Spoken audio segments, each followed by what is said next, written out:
Hola, mucho gusto a todos. Mi nombre es Alicia Rojas Estrada. Soy estudiante de la maestría en innovación de la práctica docente de matemáticas de la Universidad Autónoma de Guerrero y les presentaré los avances de la investigación que estoy realizando en el posgrado, que para esta ponencia tiene como título Modelación covariación al trabajar la progresión geométrica. Y mi asesora es la doctora María Esther Magali Méndez Guevara. Algunas investigaciones exponen la problemática que existe en la enseñanza-aprendizaje del cálculo, pues es común tratarlo de forma algorítmica y apuestan por la memorización del concepto. Otras investigaciones dicen que es fundamental trabajar a las funciones desde sus particularidades para poder caracterizar su tipo de crecimiento, pues no es lo mismo significar una función lineal a significar una función exponencial. Entonces, el propósito de esta propuesta de investigación es generar un producto innovador que promueva la construcción de significados en la función exponencial.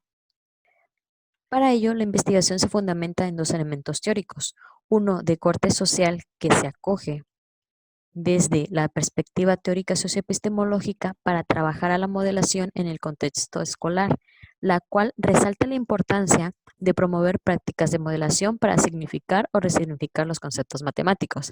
Esta categoría exhibe elementos explícitos para desarrollar en los partícipes una matemática orgánica y funcional. Estos elementos, en lo general, formulan un eje de argumentación. Más allá de establecer un ciclo que es conocido con respecto a la modelación, lo que importa en esta categoría es reconocer cuáles son los momentos por los que el partícipe de la situación se apropia del proceso de modelación, al mismo tiempo que construye o significa su conocimiento matemático mediante prácticas, y se han identificado tres momentos cruciales.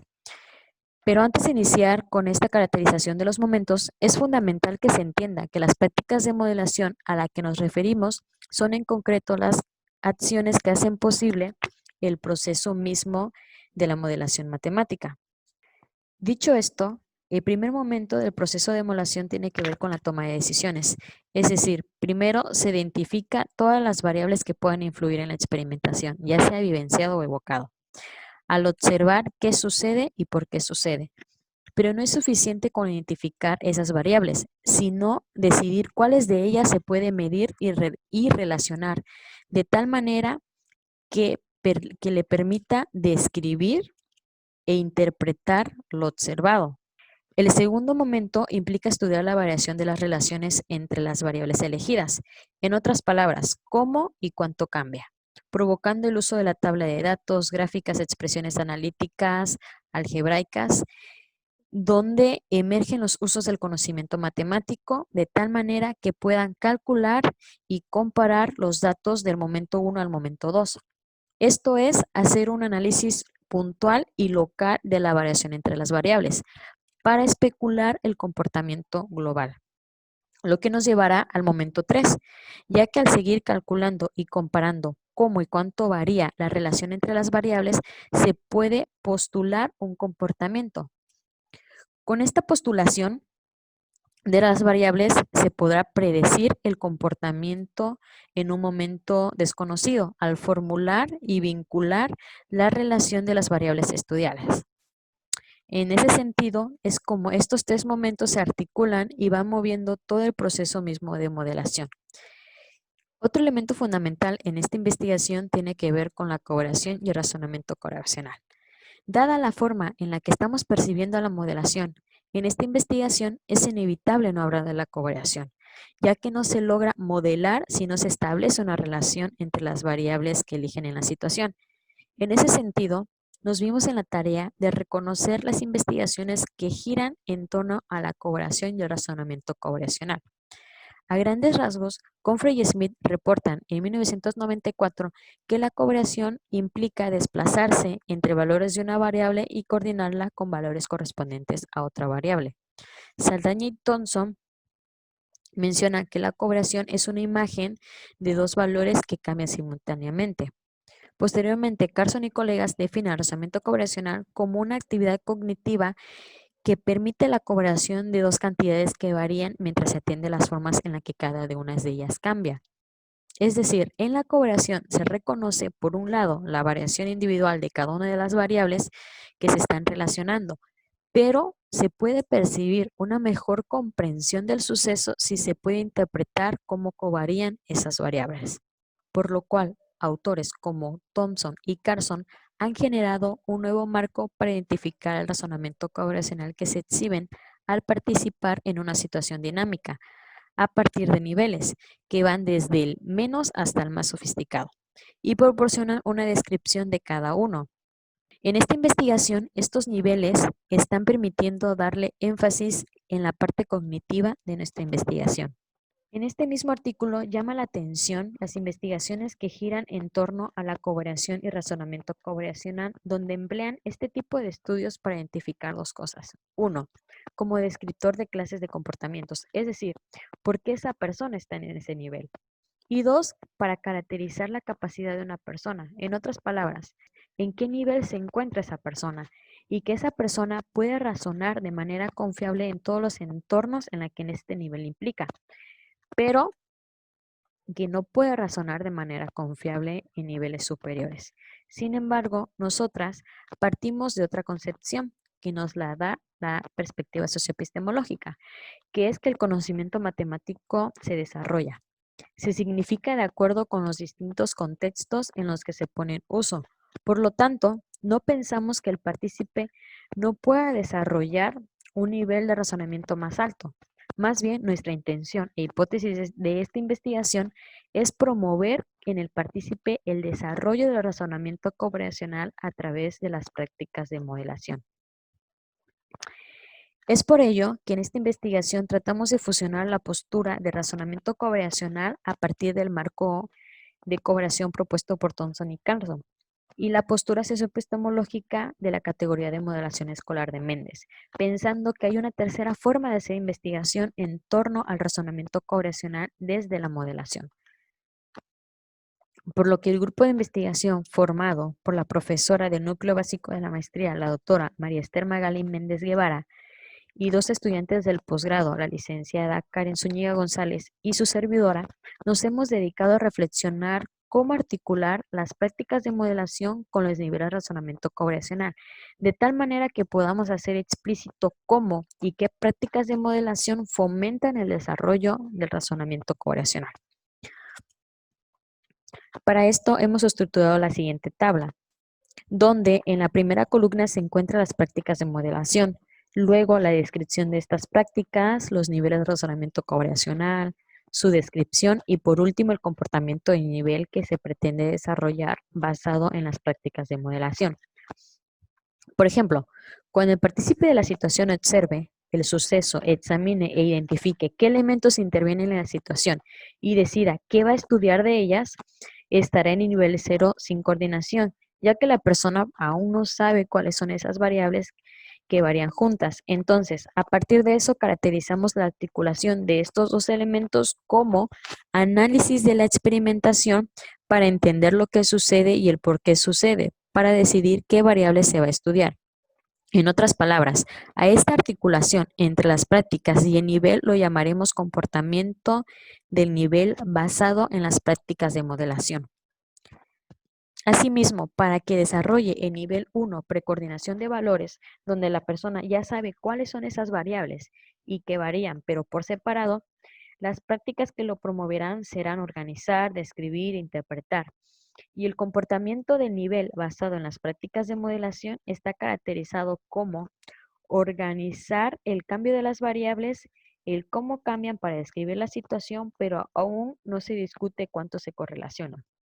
De esta forma es como proponemos esta tabla que permitirá dar evidencia de la hipótesis de nuestra investigación. Con todo lo que ya se ha mencionado hasta ahora del aspecto teórico al fusionar estos dos constructos, se han construido actividades matemáticas para caracterizar a la función exponencial desde la modelación covariación. Para ello, nos hemos apoyado en la metodología investigación basada en diseño, a partir del experimento de enseñanza, donde la estructura de las acciones a realizar en cada una de las fases ha sido guía fundamental para el desarrollo de esta investigación. Sin embargo, es preciso mencionar que para esta presentación solo reportaremos la primera actividad matemática titulada Construcción con taparroscas del experimento de enseñanza, la cual tiene como objetivo particular que los partícipes analicen las variaciones de las sucesiones para caracterizar a la progresión geométrica, asimismo calcular el término general de la progresión. Como parte de la metodología, hacemos explícito el diseño de la actividad matemática, donde se ubican las preguntas, la intención de la pregunta, las trayectorias hipotéticas, las preguntas guía y esas prácticas que van a promover el nivel de razonamiento correlacional. También se desarrolló la siguiente tabla, donde se describe el comportamiento que tendrá el nivel basado en las prácticas de modelación específicamente para esta segunda actividad matemática, donde organizar las variables identificadas de tal manera que le permitan interpretar que el número de taparroscas utilizadas depende del nivel formado, estará desarrollando el nivel 1 precoordinación de valores. Y predecir el número de taparroscas que utilizarán para formar cualquier nivel formulando una expresión al vincular el número de taparroscas utilizadas y el número de nivel se desarrolla en nivel 5 por medio de las prácticas de modelación que están en negritas. Esta actividad matemática se implementó con profesores que estudian el posgrado de la maestría en innovación de la práctica docente de matemáticas en la Universidad Autónoma de Guerrero, donde, debido a la contingencia, la actividad se tuvo que llevar a cabo de manera virtual y la sesión duró 100 minutos. Este esquema muestra los argumentos donde los profesores, al estudiar la variación puntual de la relación entre el número del nivel construido con el número de taparroscas utilizadas para contestar cómo construyeron el nivel 4, observan el video presentado y organizan los valores obtenidos del mismo video en una tabla de datos, que le permite describir cómo es esa relación al identificar que el comportamiento va en incremento, considerando el cambio de entrada. Es decir, interpretan que entre más niveles se construyan, mayor será el número de taparroscas utilizados. Además, calculan cuánto varía y que tiene una razón constante de 3. Hasta este momento, las prácticas como observar, organizar, describir, identificar, interpretar, calcular, promovidas por el momento 2 del proceso de modelación, desarrollaron el nivel 2 de razonamiento covariacional. En el siguiente esquema se muestran los argumentos de los profesores que al seguir calculando y comparando cómo y cuánto varía el número de nivel construido con el número de taparroscas utilizados, llegan a una expresión y se les invita a compartir la forma en la que llegaron a esa expresión, con base a los argumentos a partir de la pregunta ¿cuántas taparroscas habría en el nivel 15? Esto los llevó a formular una expresión. Para esto, identificaron formas particulares de interpretar lo variante e invariante de la situación, organizándolas de tal manera que una expresión algebraica representara y se ajustara al tipo de comportamiento que cada uno de ellos analizó. El uso de esta expresión les permitió predecir el número de taparroscas que utilizarían al construir a nivel n. Entonces, las prácticas como calcular, comparar, formular, identificar, interpretar, organizar, representar, ajustar, predecir, promovidas por el momento 3 del proceso de modelación, desarrollaron el nivel 4 del razonamiento covariacional. Y en este esquema muestran los argumentos de los profesores al cuestionarlos el por qué creían que el comportamiento correspondía con una función lineal, llevándolos a representar tanto las variaciones de una tabla de datos como la misma expresión algebraica a una gráfica, donde comparan el comportamiento aritmético y un comportamiento geométrico. Asimismo, compararon la expresión de una función exponencial con una expresión algebraica que construyeron. Identifican similitudes con la base, la exponente y la constante por la cual se multiplica. Finalmente, debido al consenso de ideas matemáticas, se hace una vinculación de todo lo construido. Entonces, las prácticas como graficar, comparar, identificar, vincular, consensuar, promovidas por el momento 3 del proceso de modelación, desarrollaron el nivel 5 del razonamiento covariacional. Estas evidencias nos dejan ver que en la actividad el uso de las prácticas de modelación jugó un papel importante porque permitieron generar argumentos que le ayudaron a describir la situación que estuvieron estudiando, promoviendo así el desarrollo de los niveles de razonamiento covariacional. Bueno, estas son mis referencias y muchísimas gracias por la atención brindada.